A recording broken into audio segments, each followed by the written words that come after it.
What's up, guys? My name's Stranger Danger. I got a message yesterday from a fan or just someone, I guess, I don't know. And she said that on the 4th of July, she lost her phone in the water out at this obscure beach that I have honestly never ever been to. But I just pulled up and it's kind of crowded, even though it's not the holiday anymore. It's still the holiday weekend, so it kind of makes sense. Basically, I'm gonna go try to find her phone. She should be here any minute and she'll give me some insight as to where and when and how she lost it. And then hopefully using that information, her and I can get out there and try to find it. I don't know how it's gonna go. It's either gonna be really easy or really hard is my prediction. So either I'm gonna find it in like 5 seconds because she'll be like, oh yeah, I lost it near here, put my head underwater with a mask, find it right away, super simple. Or she'll be like, oh, I lost it out there somewhere, and then I'm like, okay, now I have to look around for like 40 minutes and try to find this thing with absolutely no idea how to find it. I don't know what I can do to try to give myself an advantage here, but I'm just gonna be out there looking and hopefully I can find something. So if you're new to the channel, guys, make sure you go down, hit the subscribe button, and then ring the bell. It's the best way to make sure you see all my videos as soon as they're posted. And let's see what she has to say. Okay, guys, I'm here with Daisy. She's the one that lost her phone. So tell me what you were doing out there when you lost it. We're jumping off, and then my cousin threw it down. And you were supposed to catch it? Yeah, no, my brother. Oh, okay. Okay. And it did not get caught. So that's the tower that they were jumping off of over there. And then Auntie just told us that it's 50 feet deep right there. So that's like, I can get down there, but it's gonna be difficult. And I'm just worried that the water's gonna be murky. So by the time we get to 40, it could be like, cannot even see. So we'll find out when we get out there. If we can't find it, then I'll hit up my friend Drew that does scuba diving, and then he'll be able to go down and get it, but it'll be like a different day. But I'll just, like, him and I can just come back and get it.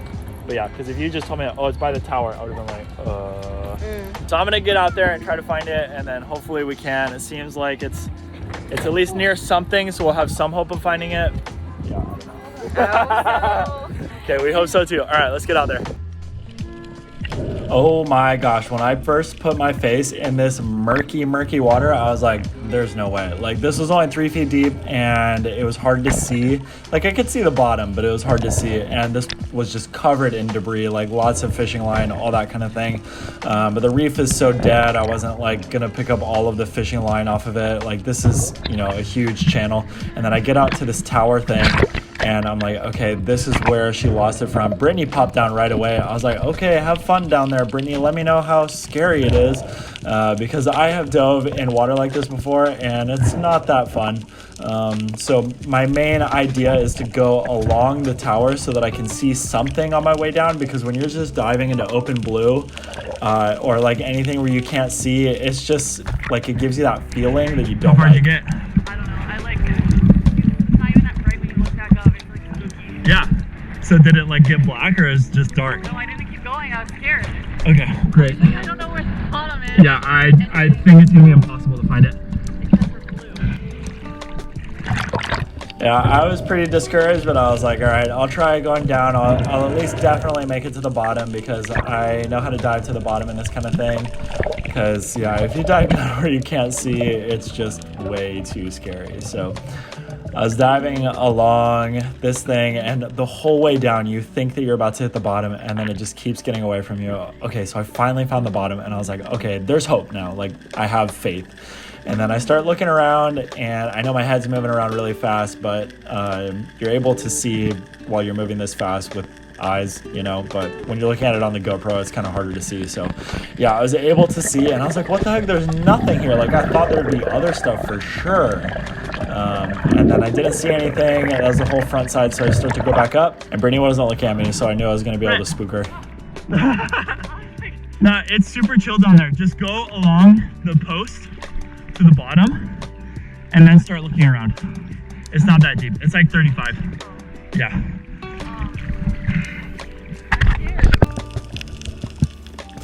So Brittany was scared for good reason. Yeah, it's kind of sketchy to dive in this kind of stuff, but I realized it was easier than what we thought it was going to be. It wasn't as deep as Auntie had said.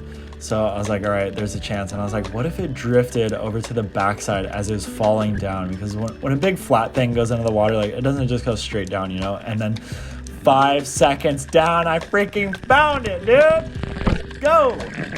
I like wasn't really freaking out about it until I turned it on, and then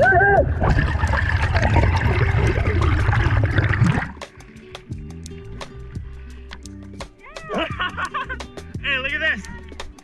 Hold on.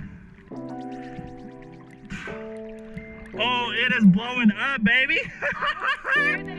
It's still on. Touch that blood. I like touched it. I was like, ooh, squishy. Oh yeah, you gotta not touch it because it'll murk up the water. Wait, I wanna see if I should have looked at what her friend's name was and then call her friend. Hold on, let me see if I can get on Siri. Yeah, maybe. How are you gonna see? Oh crap, not that, you don't like that.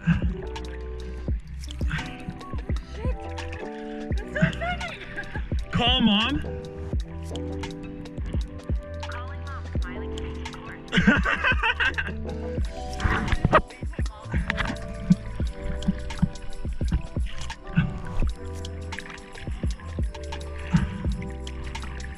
I got it. Hello? Hello, mom?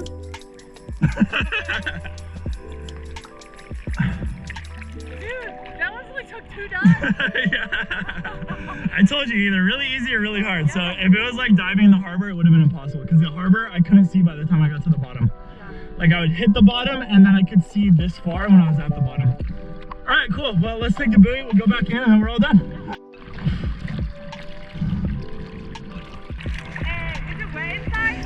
Yeah, it's a little wet, but it's still on. Oh, it's still working.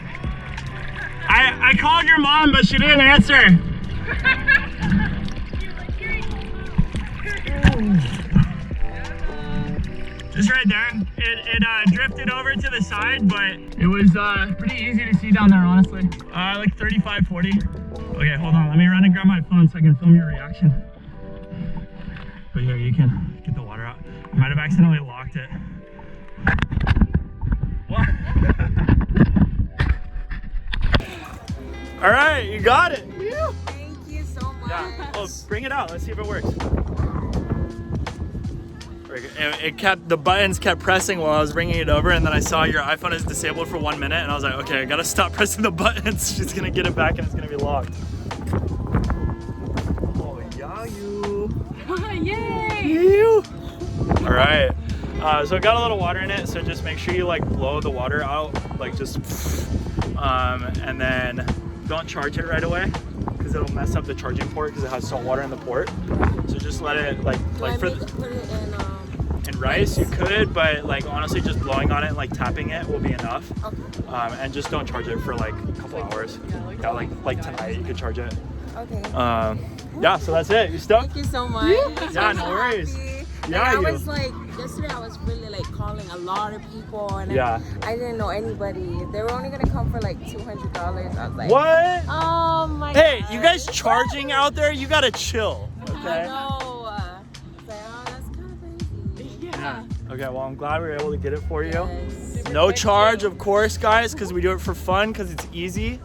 Yeah, that was like the fastest ever. Yeah, Yeah. I was like, yeah, because we're gonna come in the water, and then she was like, they got it. I was like, oh my God, that was so I know, I fun. came up and I looked for you guys, and I was like, they're not there. Oh my gosh. So that's it, guys.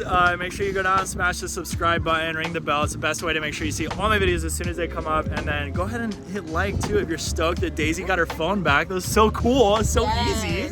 And then I gotta figure out a way to stretch this video to 10 minutes. So here's a bunch of random clips of cool stuff. I don't know. And I'll see you guys next time. Bye. Bye.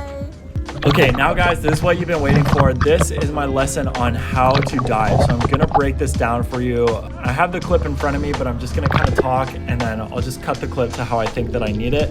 There are 4 basic steps here. We'll do like a table of contents, then I'll break down each one. You need to be flat, then you need to bend in half with your head pointed straight down. Then you kick your legs up in the air, and then you let the weight from your legs push you down, and then you initiate your kick once your feet hit the water. So let's break down each of those 4 steps into more understandable pieces. So the very first thing is that you want to be flat on the surface. A lot of people try to start diving with their feet below them, and it's so hard to make your body do a full 180 like that. It just doesn't work. So what you really want to do is get your whole body flat on the surface, and you can do this by just kicking a little bit with your feet with your hands at your side. Then the next thing that you want to do is fold in half like you're doing a yoga forward fold, bending down to reach your toes, but you don't want to reach all the way to your toes. You just want to point your head straight down. So it can be hard to do this part sometimes too, because a lot of people will bend too much and then they're not just pointing their head down. So really try to think about just pointing your head down and not necessarily like bending in half to touch your head to your toes or whatever. One thing that helps me do this is I keep my hands by my side, and you can see here that I'm opening my palms towards the water and then pushing down on the water to help initiate that fold. So then once our head is pointed down, you want to try to keep your legs as straight as possible and then stick them up into the air.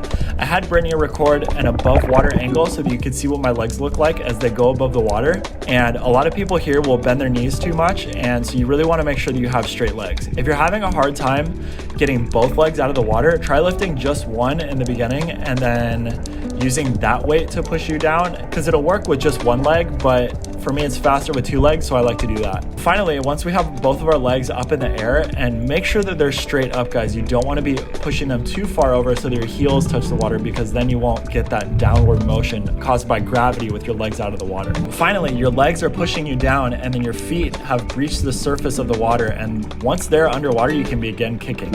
Obviously, there's no sense in kicking with your feet above the water, so you don't want to bother doing that. You just want them up above, and then when they push you down, start kicking, and then that will get you down to the bottom, going straight down.